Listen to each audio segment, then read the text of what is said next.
Here at home, there are growing demands from Parliament Hill for the Prime Minister to call for a ceasefire in the Israel-Hamas war. And some of those calls are coming from inside Justin Trudeau's own caucus. The CBC's Rafi Boudjikanian joins me now. So, Rafi, today you got your hands on this letter now in wider release to the Prime Minister. Tell us about what's in it.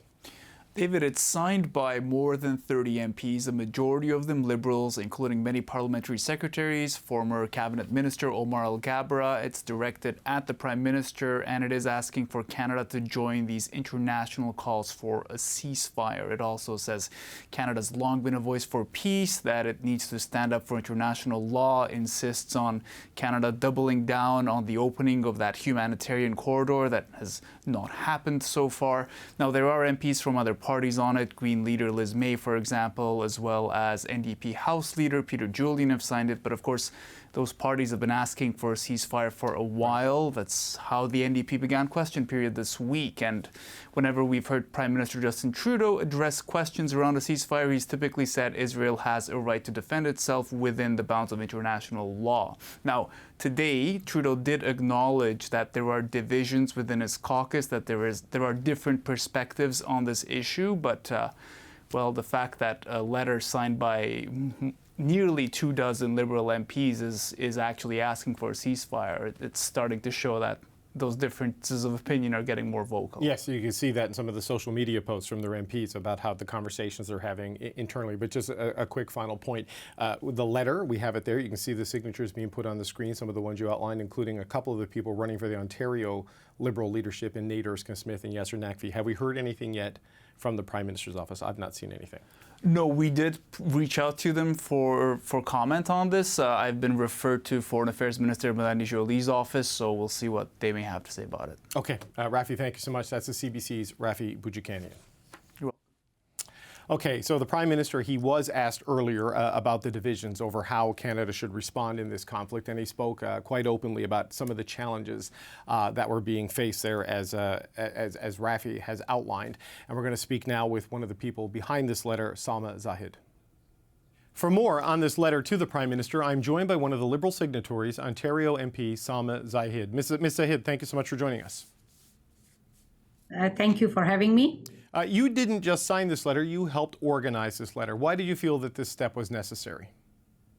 I chair Canada-Palestine Parliamentary Friendship Group, and we had a meeting of that, and this was discussed, the need was discussed. See, it's really very important that the voice of, the loss of civilian lives be considered.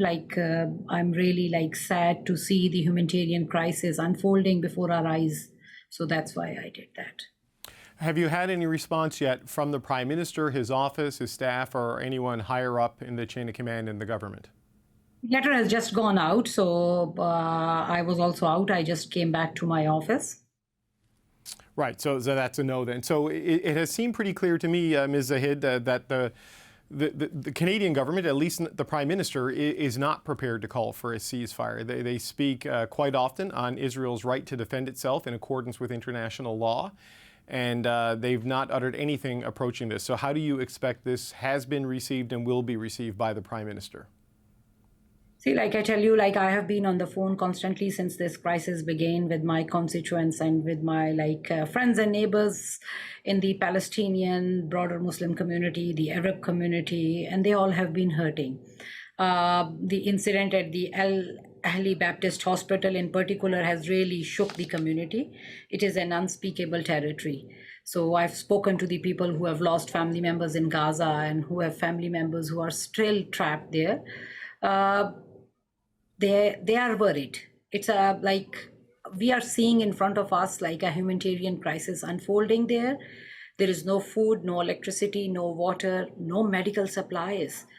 No humanitarian aid is just entering that region of Gaza. So the 20 trucks that were reportedly from, as yet they have nothing has gone there.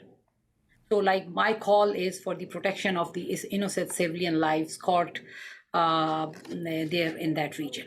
There have been many calls internationally and domestically for a ceasefire for the same reasons you've outlined there.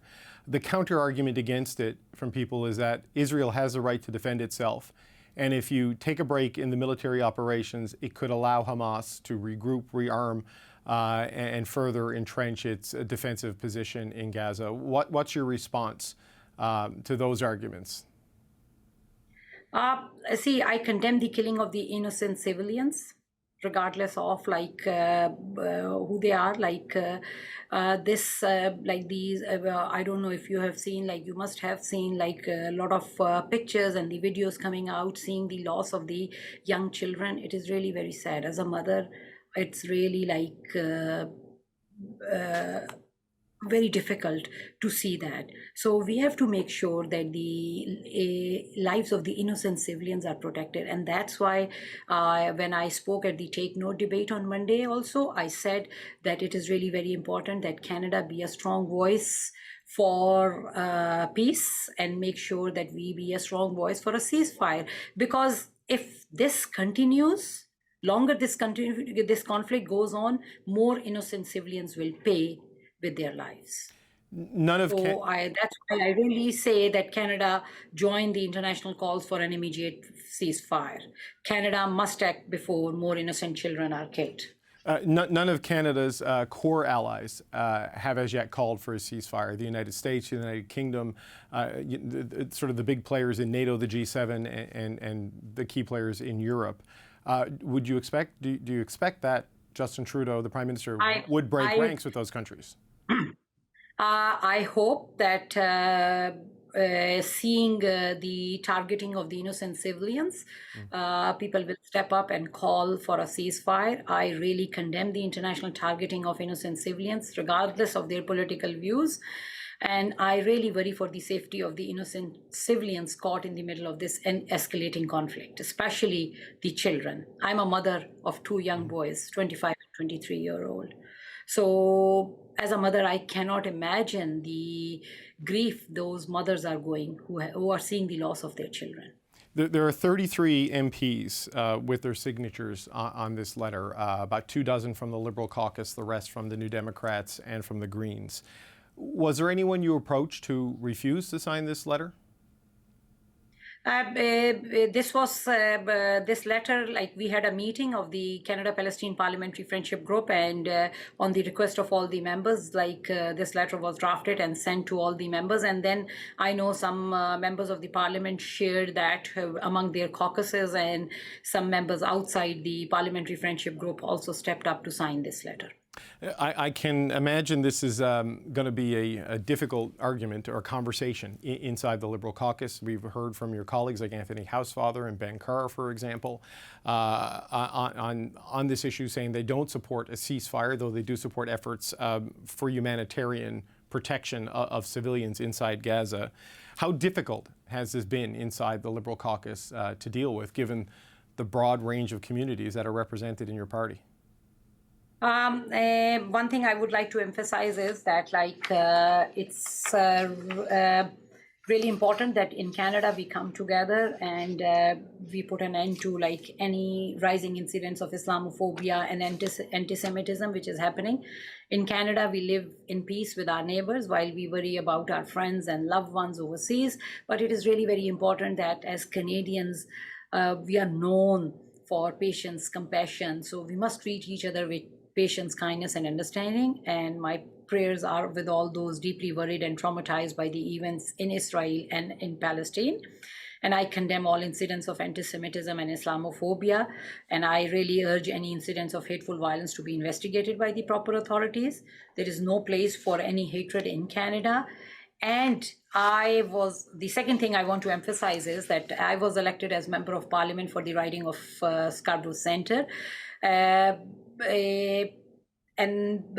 was told by the Prime Minister when I first got elected that be a voice of your constituents in Ottawa. And since this incident broke out, I've been having hundreds and thousands of conversations with my stakeholders, with my constituents, with the Muslim community, the Arab community, and everyone is concerned. They are really grieving seeing the loss of the lives, civilian lives, and especially the innocent children. And it's like for me very important that I be the voice of the people I represent in Ottawa. No, I understand. And for people watching along at home who haven't seen the entirety of the letter, it is not just calling for a ceasefire. It does say right off the top, condemns the killing of innocent Israeli civilians in the attacks of October 7th by the terrorist group Hamas, and calling for the release. Violence by anyone is not right. And we have to make sure that we stand there to protect the lives of the civilians. So just as a final question, Ms. Zahid, before we let you go, as of right now, I've not yet seen a response from the Prime Minister or the Prime Minister's office. You say you haven't heard one. What do you do if the government does not endorse or call for a ceasefire, but continues with its position that Israel has a right to defend itself in accordance with international law? I will continue to be the voice of the people I represent, and make sure that we do whatever we can in our capacity as members of parliament to make sure that as members of parliament we use our influence that Canada be a strong voice for ceasefire, to make sure that innocent civilians are not caught in this escalating conflict, because more this conflict goes on, we will see loss of civilian life. So it is really very important that we make sure that this comes to an end. Ontario Liberal MP Salma Zahid, thank you so much for your time today.